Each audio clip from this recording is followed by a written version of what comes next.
So now that we have a better understanding of what blockchain is and some general idea of its possible uses, it's probably becoming clear why people are both excited and concerned about the technology.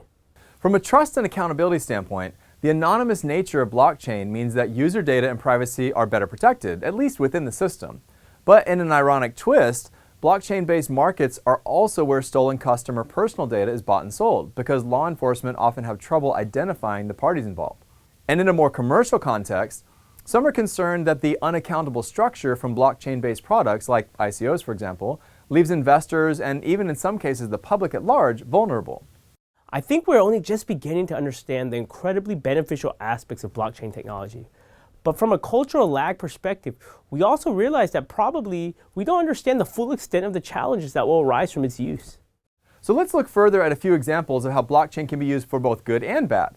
First, we'll discuss a really exciting case about the dark web marketplace Silk Road, which used blockchain, and in particular Bitcoin, to create one of the largest marketplaces for illegal goods the world has ever seen. The Silk Road marketplace was like an eBay or Amazon, but for illegal drugs and weapons. Now, how could such a marketplace exist, you might be asking? Well, it was hidden in the dark web. So before we get into the case, let's first take a moment to discuss what the dark web is.